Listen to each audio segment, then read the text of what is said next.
Hello, hello, hello. Welcome to week 3 of Senescence. I am your host, O'Donnie Palmer.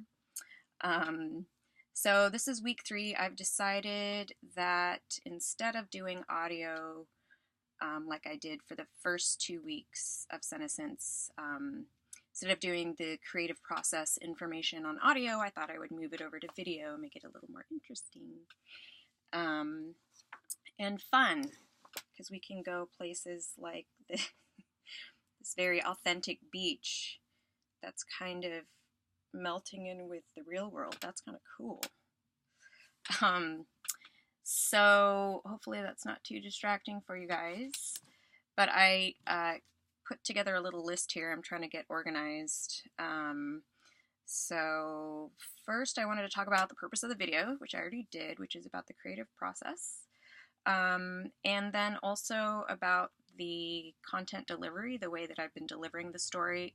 It's been kind of all over the place, and that has been on purpose because I'm trying to learn about social media and the different kinds of social media, and they all kind of have their specialty in terms of what kinds of messaging you want to use, what's the best marketing tool for XYZ. So hopefully you are wanting to learn about social media too, or don't mind that being part of the story, but you don't have to watch these videos, so that is your choice.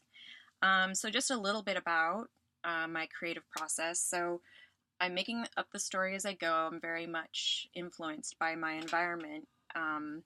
I do a lot of my thinking about the setting, which is in Shuttle Sphere. Senescence moved from Bell Sphere. So Bell Sphere is Belltown, Shuttle Sphere is Seattle. This is 100 years in the future, so the world and the environment is a little different. So basically they're kind of encased in their own little bubbles where they can control the weather, everything. So I'll talk a little bit more about that in the story, but just a little bit more information, just in case you haven't been reading. In Bell Sphere, where Senescence was, it was mostly humans living there. She's half human, half robot.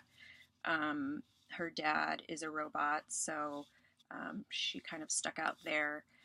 In Shuttle Sphere, where she moves to, it's more advanced.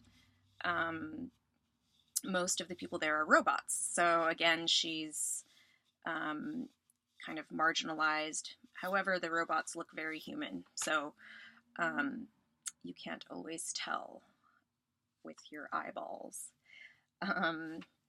So just a little bit about that. Oh, and so just on the walks, I take pictures that I end up using sometimes in the posts, but I really let the surroundings help me with this, kind of propel the story and help me with the setting.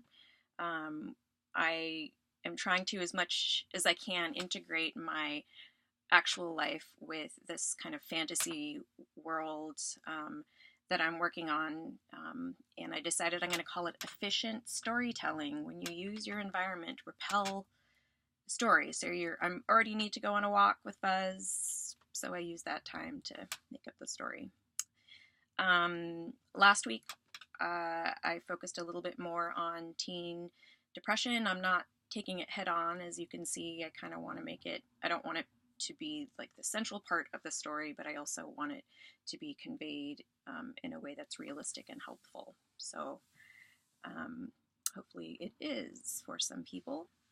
And then lastly, in week 4, I'm going to be talking more about the setting.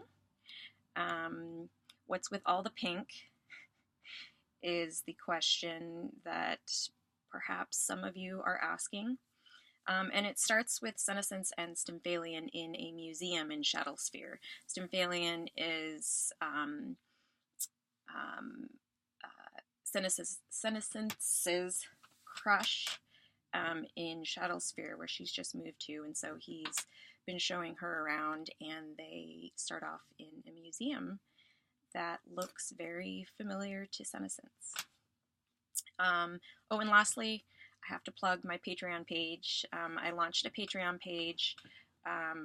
If you're not familiar with it, it's kind of like a Kickstarter, but it's more towards driven towards ongoing content. So it's on a membership system, and it's great for creative people like myself who want to be doing this kind of work. And so looking for patrons, if you like what I'm doing and you would like to contribute to my creative endeavors, I would much appreciate it.